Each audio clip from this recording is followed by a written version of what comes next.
Hello everyone, it's Carla from Casey Creates, and I have a little bit of crafting I thought I would come and show you that I've been up to. I was showing some haul videos, sorry about that, of some things I was going to start paper journaling with. Oh, and first let me back up and say hi, and I hope you all are doing well. But like I said, I was just making a video so that we could visit together, and I was showing you some of my haul items, and I was showing you some journal covers I've been making. Well, I think I only showed you this one so far that I made partially on camera, but I put an eyelet in it and some silk ribbon. I still need to iron this a little bit. But I love this ombre silk ribbon because it has a little bit of the brownish tan color, and then it goes to that really pretty pink. And then this is the Stamperia, I forgot what it's called, something parfum. Rose Parfum is what it's called. But I thought I'd come back and show you because I hadn't sewn, I don't think I sewed the signature in. I'm just going to keep this one signature. Because I've got a lot of ephemera that I want to put in here, and I've got some pockets and tags and things like that still to add. But I thought I would show you. I had a little tea dyeing and avocado dyeing session, and then I got a box in the mail that had packing paper, and it was just a really nice lightweight paper bag kind of paper. It was actually lighter than paper bag, so I'm looking forward to putting maybe even decoupaging on these pages. But maybe just from the sound you can tell how nice and lightweight it is. So what I've been doing is just working on journal covers and then compiling my pages for signatures. And I haven't been doing it real exact, like this piece from the packing paper was torn, but I thought I would just kind of go with that and do something to accentuate that little corner there. There's the center of my signature. And that's some parchment paper. I tea dyed the entire roll of it. And then there's some vellum from this Tim Holtz paper pad that I hardly ever use, but the whole pad was vellum. So I snagged one of those and cut it up for pages. And so most of these pages are all from just that huge sheet of packing paper. And this piece tore when I was tea dyeing, so I just took advantage of the torn part.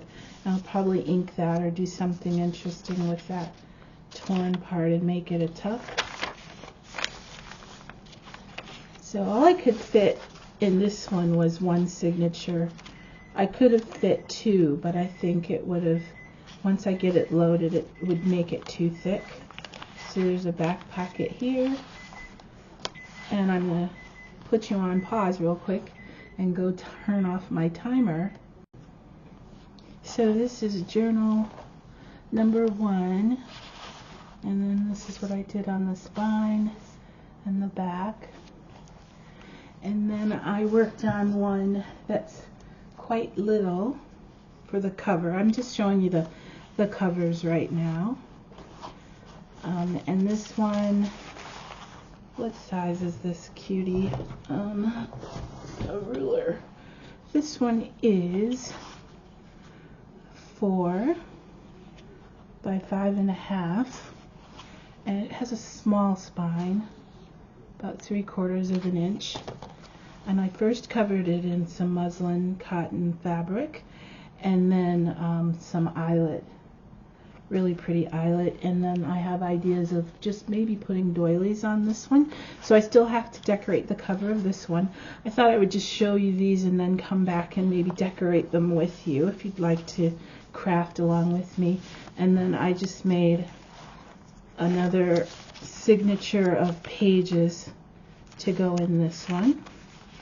And I've got all kinds of scrapbook paper, the correct weight now. Like I said, when I first started, I was getting all these paper pads, not realizing that I wasn't going to enjoy working with them as cardstock. So I'm weeding them out and just hanging on to the ones that are actual paper and not cardstock.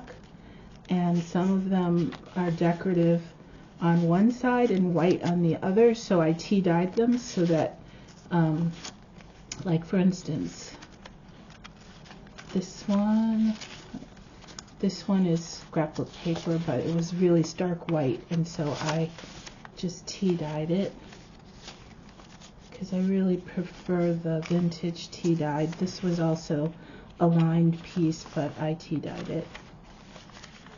And I even ironed all of the paper so that it wouldn't be too crinkled.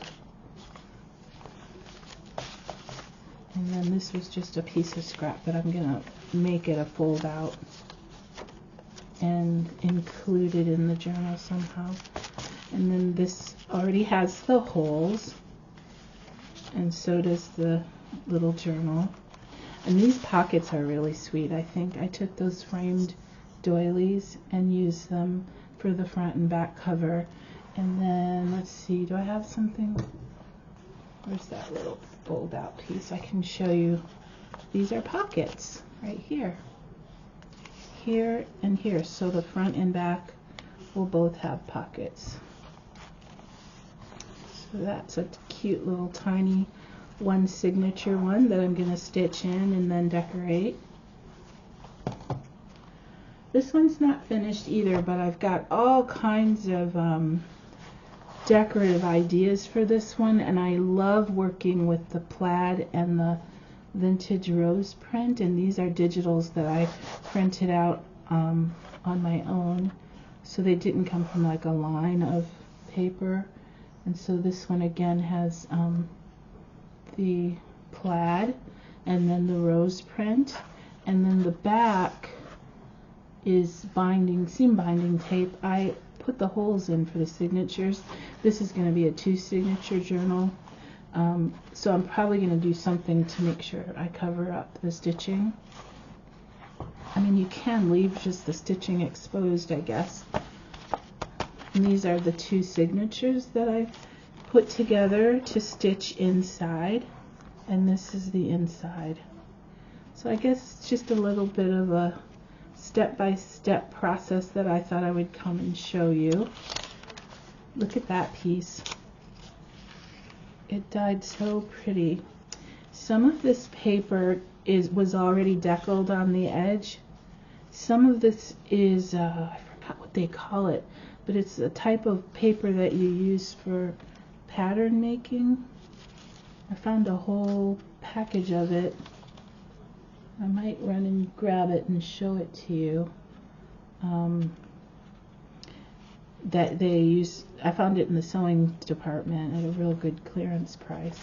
This is the handmade, I think it's like parchment paper. There's another name for that paper. Anyway, you can see the fibers in it. It's really pretty. I stuck a brown paper bag in the middle of this one that I'll stitch in and decorate. Paper bag journals are one of my favorite too. Anyway, these are pretty much the same. I have one decorative one with this pretty paper here, and I just lined it with some craft paper and then used the extra scrap as a pocket. I did stitch this one in, but I'm probably not going to do a whole lot of stitching. I'll probably just stick to glue, but that's the other side. Oh, and I gessoed it to tone it down a little bit, make it a little softer. So the next step is to get these 2 signatures sewn in, and then the rest of this decorated. And this is going to be a really fun one for me because it's going to be all fairy themed, and I did a cotton, I printed her on cotton. Unfortunately, my ink was running out on my printer, so it made these creases, but I'm just going to work with those, so there'll be some more embellishments on that. And then this lace is one of my favorite lace trims that you can find at Michael's. I have to say it's probably never on sale, so I use my 20 or 25% off coupon, whatever they have that week, whenever I run out of this particular one, and get a new bolt. And it's worth it because it just has everything I love. These little tiny flowers and the scallops, and then there's that like sheer element within the embroidered flowers in the middle. And then on the cover, I mean, in the image, it looks like they're holding maybe a snowball flower or a hydrangea. And even her sweet little dress is the flowers. So I wanted to kind of play with that. And then I've got my variegated eyelash trim. And I put another eyelet in here so that I can tie it with some pretty lace or ribbon. And then this is going to be just one signature as well. And then I had this as a printout, and now I'm realizing this is a tilde pattern. So I think this is from a paper line that I have, but I'm not positive where I got that sheet of paper, but it's so pretty. It's really soft. And then I've got a little pocket here. And then there's this really pretty phantom almost image, and these little stains were actually a part of the design on the paper, and I really like that. So this journal is going to be all fairy, all things fairy, so I'm going to have fun putting that one together. And then lastly, I have another vintage rose themed one. Thought I would glue these pieces on with you if you'd like to just indulge me while I craft a minute. But this one has these bold colors. I love the rose print of this one. And then I just put this really pretty vintage crocheted lace. And then this is the same bookbinding tape on the back. And then this, I'll probably put maybe a little decorative doily or something on the back, but I just love this pattern and the colors so much that I may not do too much to the back. And then I have my signature here ready to be sewn in, and I've got another brown paper bag. Oh, is it upside down? Yeah. And that'll be a pocket. So I'm going to layer these with some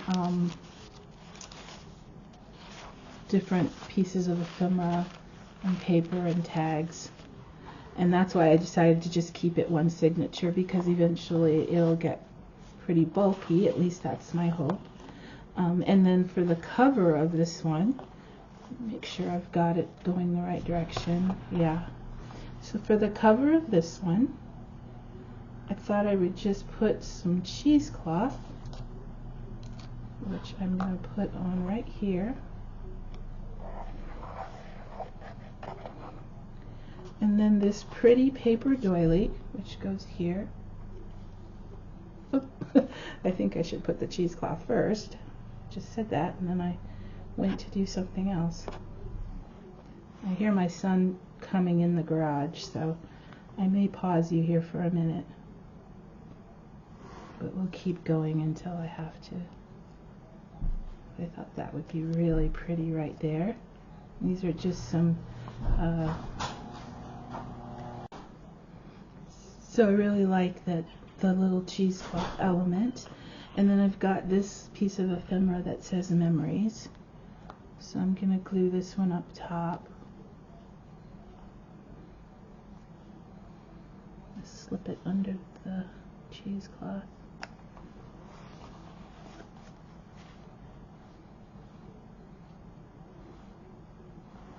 Just making sure it's straight. And then there's a jewelry box, and it's got letters and pearls. I don't know if you can see that. Thought I would slide that right here. Actually, I'm going to move this up a teeny bit. Yeah. And then put the jewelry box. And I was going to kind of put some pop dots or something to make it a little more three-dimensional. or like elevated, but I don't think I'm going to do that. I'm going to probably even Mod Podge it down. But I do like the jewelry box and with the letters. I think that's pretty. Might be a little too much of the cheesecloth. Just want a little whisper of it.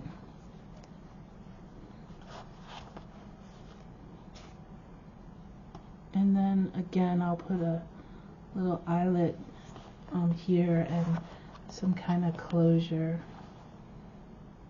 I think once I add the Mod Podge, it'll be a little more vibrant and it'll show up a little bit more. So I'll have to keep that one real simple.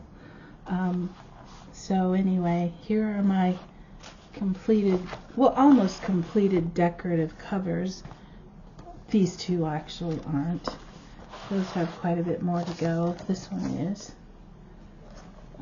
But I'm having fun. It's so nice to be crafting again and doing the paper journals. I'll come back now and show you some of the ephemera that I've been purchasing, especially the 3D ones. Those have really been fun.